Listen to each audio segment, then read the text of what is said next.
can be difficult to know where to begin. You may not realize it, but you are sacred. Survival horror games have evolved over the years, from the eerie corridors of Resident Evil to the psychological terror of Silent Hill. The Chant brings a very different setting to the genre, but does it stand up alongside its peers? The Chant is a hippie crystal user's worst nightmare come to life. It's such a strange and different take for a horror title that I had to check it out, and luckily it's not a run and hide style game. It's a true survival horror title. So let's take a look at this game, that way you can decide if you should play or pass. The Chant stands apart from most modern games in terms of its visuals. Rather than pushing the boundaries with cutting edge graphics or attempting never before seen techniques, it takes a more modest approach, focusing on consistency and polish. The game's level design cleverly masks detail shifts, minimizing issues like pop-in, which helps to enhance the immersion. Many horror games today lean on dark, gray tones and hazy environments, even in the daylight. The Chant embraces vibrancy and high contrast. This choice makes the imagery pop off the screen, creating a visually striking experience. While it may not be the most graphically intense game on the market, its unique visual style and attention to detail make it stand out in the genre. The use of high contrast and the vibrant colors of the gloom set this game apart from other horror titles. The deep blacks make the image strikingly clear, and they help hide the monsters in the darkness, making you wonder if your eyes are playing tricks on you, or did something or someone just run across the screen in front of you. Almost like how Silent Hill uses fog for this effect. While the gloom is deadly, it's also beautiful, with a bioluminescent glow coming from the creatures within.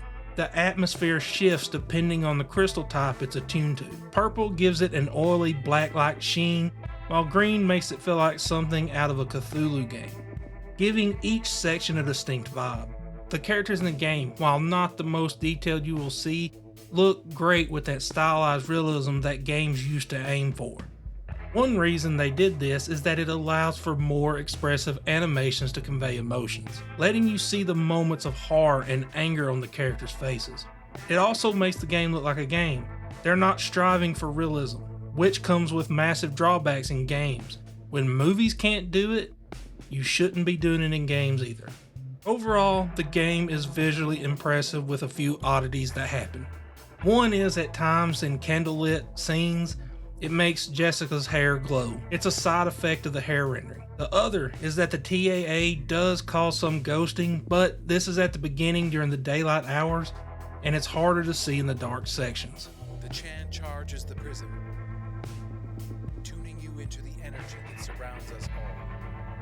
The gameplay is a bit different as well. It has basic melee combat, but not for using weapons. Instead, you use sage and other herbs to fight off the gloom's creatures. Some take more damage from physical attacks, while others need spirit or mind. You also have special abilities that are granted to you by the power of the crystals. It's strange, but it works. While the combat is basic, the inclusion of 3 damage types keeps it interesting. You need to be prepared and have enough of each to fight off the gloom. Some battles have a structure to them that you can take advantage of. In some cases, if you see a giant flower on the wall and it is surrounded by enemies, it is best to fight it first because it will cause the gloom in that section to disappear. While it is mostly melee combat, you need to use all of your tools to survive. You have throwables like oils and others that do specific types of damage.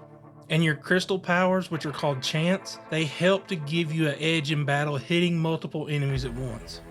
The addition of the mental stability is a unique take as well. At times, if your mental status falls, Jessica will panic. In segments where she's panicking, you run through dark, nightmarish corridors, and at others it happens during combat. And if it drops during combat, you cannot fight back, making it necessary to run away or use herbs to recharge your mental state. It does a good job of keeping the basic melee system interesting. Each of the 3 statuses is upgradable. While it's not a massive skill tree, it does have a big impact on survivability. It gives you a good reason to explore the island and find the materials needed to upgrade, just adding a bit more depth to it. All of these little things make the Chant unique and familiar. With its status management and using each attack type to deal the most damage, it helps keep combat engaging throughout the 5 to 7 hour journey. He's The gloom got him. He's gone. Story in the Chant is more than your standard backdrop. Each character's backstory adds layers to the narrative, exploring things of trauma and redemption for the characters. The multiple endings offer replay value, and the game even has a free DLC based off of one ending, encouraging you to uncover every outcome with the simple dialogue choices you make. Jessica's journey starts as she is still struggling to recover from traumatic events in her past. She is invited to the island by her friend Kim, who also has that shared pain. Quickly, things get out of hand as characters lose themselves to the gloom when a spiritual session goes wrong. Tyler is the head of the retreat with secrets to hide, as his grandfather was the cult leader who experimented with the gloom and the power of the crystals. You have Sonny, brought on as someone to help find ways to make money and fund Tyler's plans. He has his own issues with past failures. Then there's Hannah and Maya. Each have their own roles to play in their trauma that the gloom preys upon. When it comes to sound, it's crucial in every horror game, and here it's well done. Nothing stands out as particularly groundbreaking, but nothing detracts from the experience either. The best moments are when you hear the voices in the gloom, creating confusion for your character and adding to the mystery of the storyline. The voice acting, when paired with the expressive animations, effectively conveys fear, anger, and confusion, especially as tensions build within the group.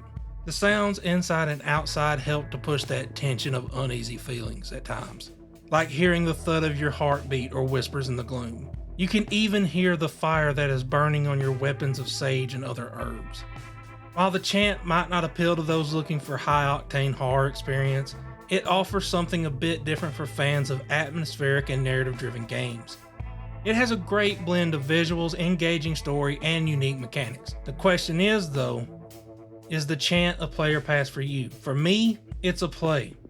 With its lower price point and surprisingly high quality, I found it to be a solid experience, especially if you're into survival horror.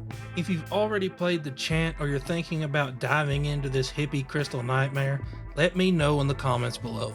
And if you enjoyed this review, please hit that like button and subscribe, and I will talk to y'all later.